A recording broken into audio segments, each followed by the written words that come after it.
धन्यवाद अध्यक्ष महोदय. पुरवणी मागणीवरती बोलण्याची संधी दिल्याबद्दल मी आपले आभार मानतो. बाब क्रमांक 82 पृष्ठ क्रमांक 55 नगर विकास विभाग.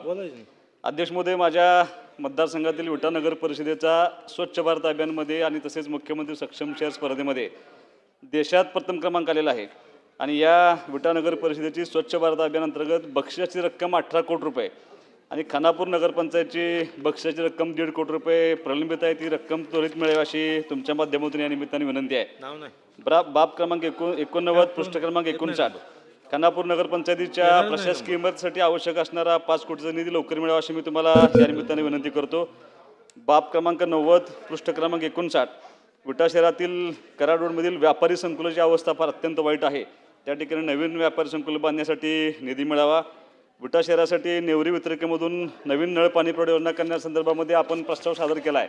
त्यासाठी मला निधी मिळावा अशी मी तुम्हाला या ठिकाणी विनंती करतो. बाब क्रमांक 93 पृष्ठ क्रमांक 61 प्रमाणे विटा शहराला सांस्कृतिक वारसा खूप मोठा आहे, सामाजिक वारसा मोठा आहे. त्यामुळे एक वैशिष्ट्यपूर्ण योजनेअंतर्गत विटा शहराला नाट्यगृहासाठी निधी मिळावा अशी मी तुम्हाला विनंती करतो. कायदा सुव्यवस्था राखण्यासाठी माझ्या शहरामध्ये वैशिष्ट्यपूर्ण योजनेअंतर्गत विटा शहर, खानापूर, आटपाडी या तिन्ही शहरामध्ये CCTV बसवण्यासाठी निधी मिळावा अशी मी विनंती करतो.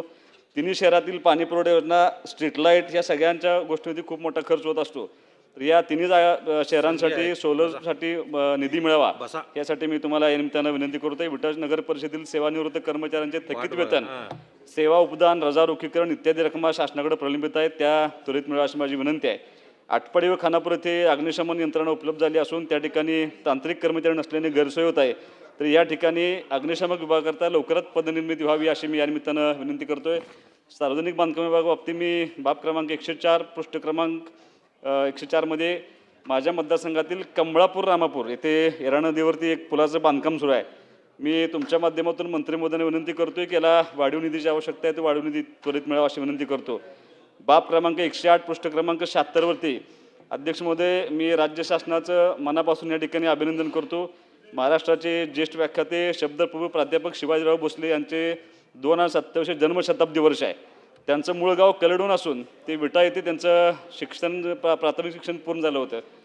ज्या रस्त्यावरून प्राचार्य शिवाजीराव भोसले सर चालत यायचे त्या रस्त्याला ADB-मधून शासनानं 200 कोटीचा निधी दिल्याबद्दल मी तुमचं मनापासून मी अभिनंदन करतो. त्यांच्या जन्मशताब्दी वर्षानिमित्त हा रस्ता पूर्ण होईल अशी अपेक्षा निमित्ताने व्यक्त करतो.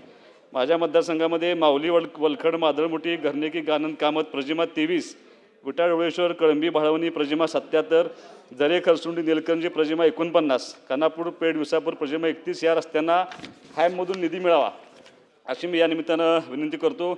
सांगली जिल्ह्याच्या मध्यवर्ती असणारे माझे मतदारसंघातील खानापूर येथील भिवघाट विश्रामगृह अत्यंत खराब झालेले आहे. ते सुसज्ज विश्रामगृह मिळावं अशी मी तुम्हाला या निमित्ताने विनंती करतो. आणि या सगळ्या विश्रामगृहामध्ये वर्ग 4ची पदं भरणं खूप आवश्यक आहे. ती पदं भरण्यासाठी त्वरित कार्यवाही करावी अशी मी विनंती करतो. मी मंत्री महोदयांना एक विनंती करणार आहे.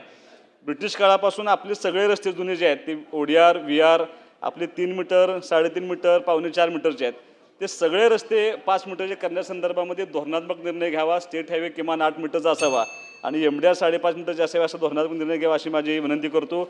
माझ्या मतदारसंघातील काही रस्त्यांचे प्रमुख जिल्हा मार्ग, राज्यमार्गामध्ये दर्जोन्नती करण्याचा प्रस्ताव प्रलंबित आहे. त्या रस्त्याला लवकर दर्जोन्नती करून मान्यता द्यावी अशी विनंती करतो. बोलण्याची संधी दिल्याबद्दल मनापासून आभार मानून थांबतो. धन्यवाद.